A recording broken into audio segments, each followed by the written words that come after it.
All right, I'm back from GAMA. I'm super ready to get started. You were gone? Yeah, I've been gone all week. Have you not noticed? Have you been sitting here this whole time? Did you say something? You've been sitting here this whole time, haven't Sitting you? where?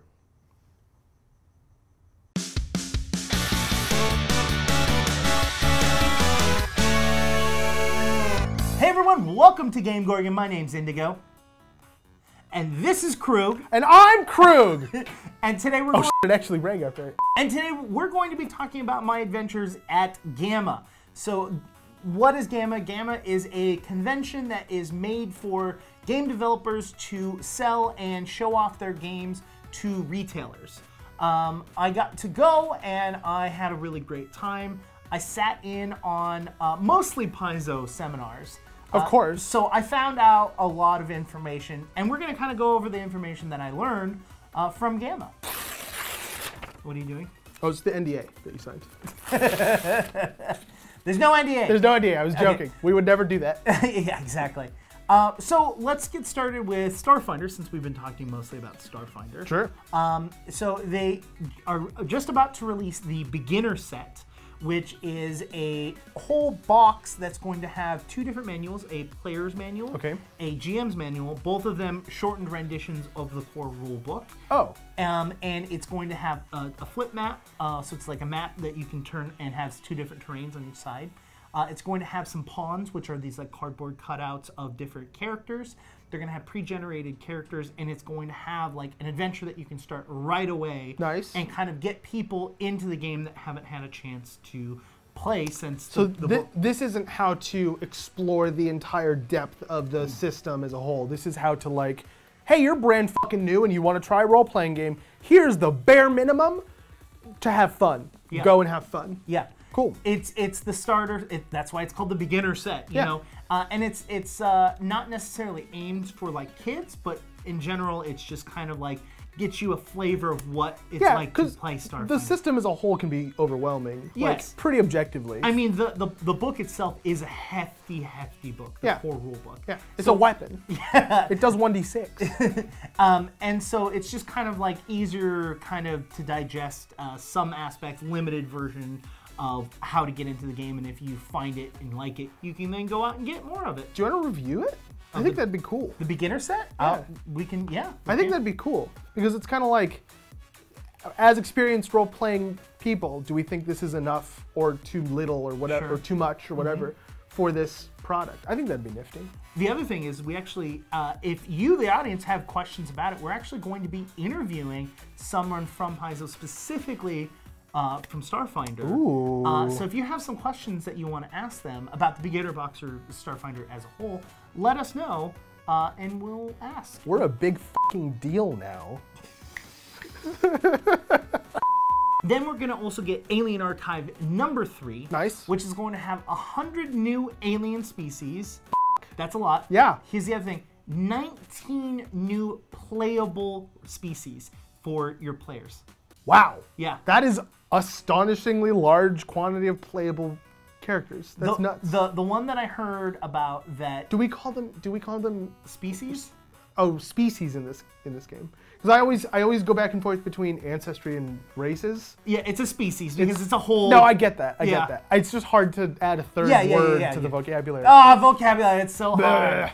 Yeah, no, it's a new species of aliens in which you can play. From what I've heard, there is a sentient raptor species that you can play. Okay, dig it? Kind of? Yeah, I'm intrigued to see its stats. Okay. So Is there a turtle or an elephant or an owl? turtle, yes. Yes! I have not seen elephant or owl. Okay. But they also haven't like given out the list. These were just like, I really like the. Yeah. You know, Are they all anthropomorphized animals? the ones that they named were. So I mean, we'll see. That's gold.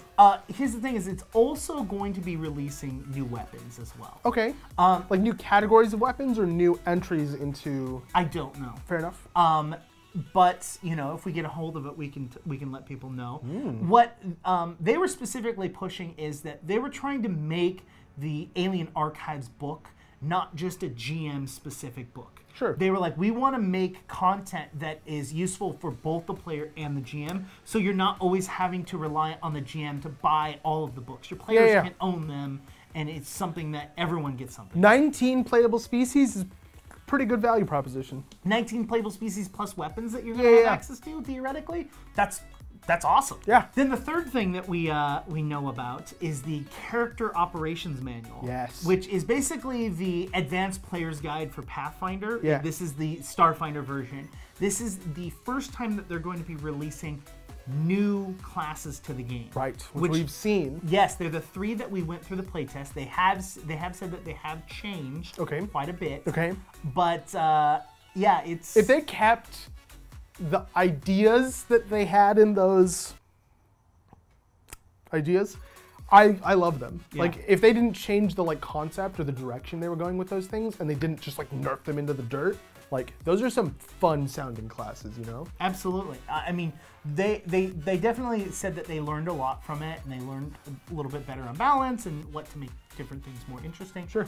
It's also going to have new spells, new gear, new, basically archetypes. I love new spells. New archetypes, new themes. It's going to have a bunch of new, if you're playing this game, this is add something. No matter what you're playing, this adds a thing for you. Whether you've not started a session or you're f***ing 10 sessions deep, this is going to get you something new to explore. Exactly. Which is cool. I dig it. Mm-hmm. And then the other things that they talked about for Starfinder is Dawn of Flame, which is the adventure path that we're playing. Nice. It's going to go through for 6 months, and they're going to have that. And then the next one that they have is Attack of the Swarm, which is big exclamation point at the end, this whole huge whoa. Yeah, I mean that's how they kind of advertised it though. Is they're they wanted to draw from old pulp comics, where it's them. So terrifying, so hideous. There is no word to describe them. Where it's just the super campy monster movie. Exactly, and they even said that it's kind of leaning into Starship Troopers, kind of style game. Right. And I thought that was really interesting, and I was like, okay, we're doing Dawn of Flame. But what if we also did this one? Yeah.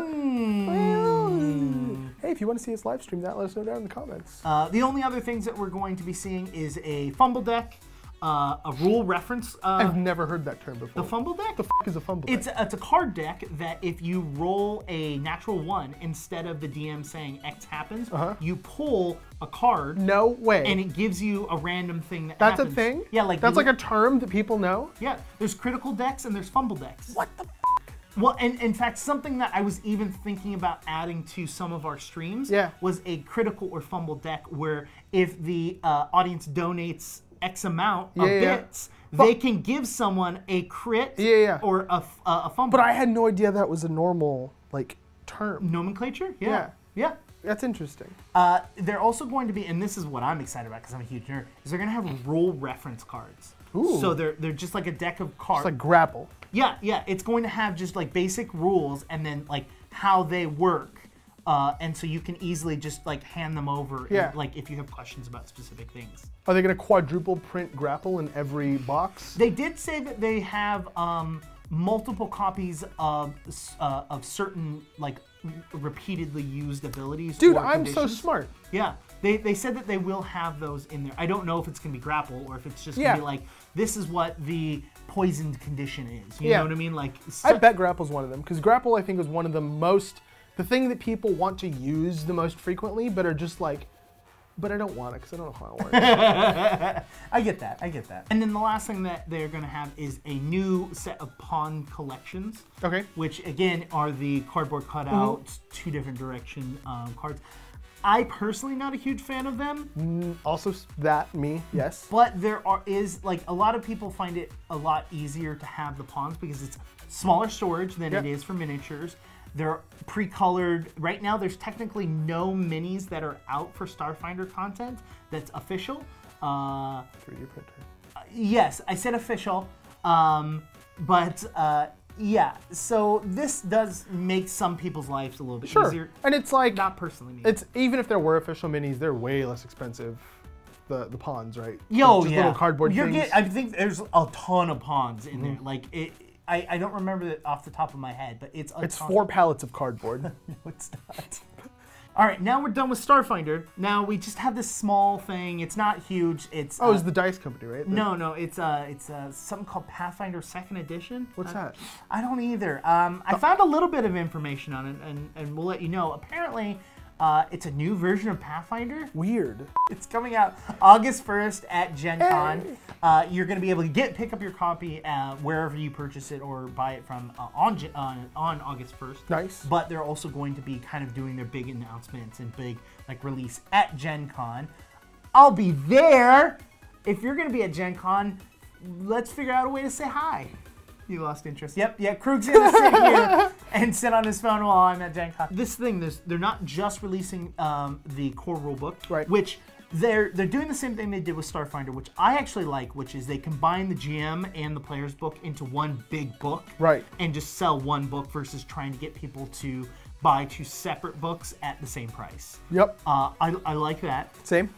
They're also going to be releasing the Bestiary book, okay, which I want to talk about for a little bit. Let's do that. It's like 300 some odd monsters. That's a lot. They've also figured out a way to reduce the monster's stat blocks by half the size, right? Now, they were like, they went from size 12 to size 6. No, no. What they said is they figured out a way that like when you're running a game, you don't need every single piece of information about that monster. You just need, like, you don't, like the example they give is, you don't need to know what the 13th language that this demon knows. Like, it's not, like, super important to the situation. Probably not at all. But they also wanted to make every single monster feel more unique. So it wasn't just like, the difference between a zombie or a skeleton coming in and attacking you and a kobold coming in and attacking you is just stats, right? Yeah. They come up to you, they swing a sword, or they slam you. But they wanted to make them more unique. So one of the aspects that they gave, like for skeletons, some of the skeletons have the ability to take their head off and throw it at the enemy. And it bites in the air after the person. And while it's flying through the air, everyone that's in an area of the line attack has to roll against the intimidation check. That's hilarious. And then depending on how far away it is, it spends the next round rolling back to the body. Oh my god. Yeah. Okay, I dig that so hard. Yeah. If they do something unique like that for 300 monsters, I will be incredibly surprised and impressed. If they do it for half, I'll be happy. Yeah. That's sick. I think that's really, because they said, look, we didn't want every monster to just be like, it comes up to you and attacks. Like, yeah. They want everything to be special or be unique to it so that every single encounter is special, you know? Yeah. A goblin, even though you're level 1 fighting the first goblin, it should still have its own little like quirky thing that it does. And it doesn't have to be like, the skeleton thing's kind of silly, like a little bit silly. It makes sense kind of in a way, but it's a little bit silly. It doesn't have to be silly, you know? It can be f***ing brutal and violent and like gory. Yeah. There's so many places you can go with that sort of thing. Yeah, there's a ton. The other thing that they added is they have all of what they call outsiders.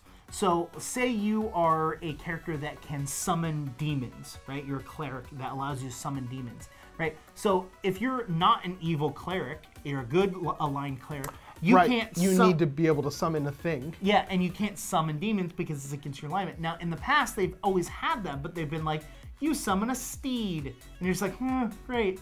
So they have added an entire section called Outsiders, which are good aligned creatures that you can... Just like, not angels, but like... Maybe, I was trying to think of this, but like maybe it was like angelic griffins or specialty things that are equivalent to like the demons that are also cool. Mm-hmm. You know, because it's like, it was kind of boring. The other thing that they're releasing at, actually, this isn't at the same time. I believe this one's a little bit later. Indigo. Figure out when this comes out.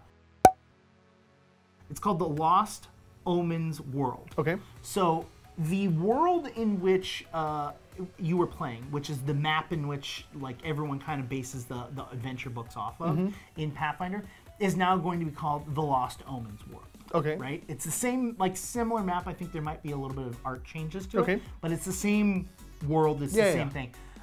They're now going to release this book every quarter, and it's going to basically combine a bunch of the books that they were already doing for Pathfinder. So Pathfinder had a bunch of different kind of books that were coming out that weren't adventure books. They were like player's guides or like not monsters, but like archetypes, and they're releasing almost every month. Okay. And they were just like, okay, this is too much for players, and this is too much for us, and no one's like, it's not like no one's like it. There are people that were buying it every single month and like, I'm adding this theme, I'm adding this archetype. So they basically say, okay, we're gonna combine all those books into one, and we're gonna make it a quarterly release instead of monthly release. Okay. And it's gonna have all of these different things. Which I think is good. Oh, because I like this way better. If it's a character creation choice, especially having a new thing every month and being like, I want to try that, but then you don't want to like, for your long-running campaign, you don't want to constantly be like, oh, by the way, remember when I said I was a dwarf? I'm not anymore. Like, I can get doing that like once or twice or something over the course of a super long like run, but yeah. After a while, it gets exhausting to have to be like, what are you again? Like, no. Are you the dwarf rogue or are you the fucking elf wizard? Player DM wise, I think it's also beneficial for all of us pocket wise, because we're not spending every single month trying to buy a new book. We're just looking at a quarterly book. It's got more information in it. It's a bigger book. What's really cool about it is that this first book is going to be talking about the 10 different geographic areas within the world. Nice. And specific archetypes that belong in each of them. So straight out of the back, you got all of the archetypes, all of the themes that you've got from the player's handbook, but then you're going to have the Last Omens. It's going to give you 10 additional archetypes if you want to have your character come from a specific area within that world. I dig that. I like it a lot. I think that makes it really interesting, and I think that's also, I think, a relatively unexplored kind of feature in other RPGs is like, where are you from and what is unique about that region? Like, how has your culture affected you specifically? And they kind of do that a little bit with backgrounds now that they've like changed the way they work from the very first release of second edition, the play test. But this having it be archetypal and like super mechanically impactful in nature, I think is great. Yeah, I think it's great. I think it's really awesome. The big thing that they kept pushing is that this game is easy to learn, right? They say it's the ABCs, your ancestry, your background, and your class. And with those three choices, you've basically created your character. And it's supposedly very, very easy. They're saying, hey, base information, here you go. You can be up and running like 10 to 20 minutes of prep time. Now, they also wanted and that's from a like completely new player. They say 10 to 20 minutes. Yeah. They were saying that we'll see. Well, they were saying that they can walk someone through that. Oh, okay. So they're implying that they've spent time learning. Yeah. But they could. But the joke that they had is we gave one of our HR people who don't play role-playing games the book and said, create a character. And they came back an hour later and they said, here's my character sheet, when are we playing? Nice. I dig that. So I like, that's really interesting. How do you work there and not... I mean... No, not how do you not play, but how do you not, like if you're excited to play, how did you not just go and play before, you know? How did somebody have to come up? Anyways, whatever. I don't know. I don't care. I love that story. I think that's really interesting. They're pushing that, it's really easy to learn, really easy to put together. You can get into the action fairly quickly. But they're also trying to push, hey, look, there's also a ton of depth to this game. Yeah. That you can still get that number crunch, can get that lost in the weeds moment where you're just like, oh my God, there's so much to choose from. So I really like that they're trying to get like the simplicity of 5e, but also still providing the complexity of Pathfinder. I think that's a lot of important information, like game developer-wise, because you do have to cater to the people that are new. You do have to cater to the people that are casual, that don't want to min-max, that just want to like do a thing and then like have it work. That's all they want. But then, like, I think the thing that a lot of developers forget is there are a lot of people that are like, I want to perfect the thing, and I want it to be hard, and I don't want you to hold my hand. And I think they're making it more complex than it has to be when it comes to like giving both of those people what they want at the same time. And I'm really excited to see how Paizo like attempts to pull that off without like shortchanging one group or the other, you know? Because that's really important, I think. Oh yeah, I mean, I want to see it. I have not seen the book. Yep. I have not seen character sheets. I have not seen. I have Just not. kidding, we haven't. I wish. We objectively have not. Actually, funny enough, the other thing that they're offering, which I totally didn't write down for some reason, is character sheets. Now you're like, okay, like, really, you want me to spend a couple extra bucks to buy character sheets? They're actually custom character sheets per class. Ooh. Yeah, so that's actually super smart because I've always been like, where the fuck do I write my XYZ? There's no place. Or why, as a monk that uses key points, do I have spell slot sections on my character sheet? What are, like, do I put, I'm just gonna stick my key points in hero points because it has the word points and we don't play with hero points. Exactly. Is what I do. Yeah, so they still have the base character sheet in the book that you'll be able to copy and you'll be able to download for free off their site. Yeah. But then they're also providing a purchasable custom character sheet, which it will have multiple copies of each different type. That still has the opportunity to piss me off a bunch. Yes. Based on the quality of the product and like the reusability or the quantity provided of the product. But I'm open to the idea. I hope that it's like, I mean, let me rephrase it. If you have it, you could theoretically make copies of it. Yeah. Right? I don't know what the aspect is for like PDF. Maybe I don't know if there's a price difference between PDF versus hard copy because at the end of the day, maybe it's all PDF. Is that possible? They were showing artwork and like physical copy, like they didn't have. You got the vibe that it was physical. Yeah, okay. I think because it's supposed to be something that you can purchase in a store. Gotcha. So which I've seen those little packets before. Yeah, so I think that that's what it's for. It does have the potential to piss me off as well. Yes. We'll see. I'm still interested. Yeah, That's I'm open to the cool. idea. I'm not pissed right now. Open to the idea. A high quality, like, not, what's the word I'm looking for? A rehash of the other character sheet, but just like it says monk already for your class. That's it. That's at least the only thing I can talk about without breaking my NDA. Just kidding. There wasn't one. Ha ha ha. Because we tore it up. I thought you weren't going to be able to really say it. Let us know. No, let him know. Yeah. I don't apparently matter. Fuck me, right? It doesn't matter. Let us go down in the comments and let us know what you're excited about. If you're excited about Starfinder, if you're excited about Pathfinder 2nd Edition. If you have questions about Starfinder that we can ask one of the developers, let us know in the comments. And then while you're down there, make sure to hit the like button, hit the subscribe button, hit the bell icon. And then head over to Twitter and talk to us. You can talk to me on Twitter at IndigoQT. You shouldn't talk to me because I don't matter, but if for some reason you want to, I'm at KrugQT. Or if you want to talk to both of us, I finally got through this paper. You can do that on all these social media things down here. We've been GameGorgon. I'm going to regret that. Yes, you are.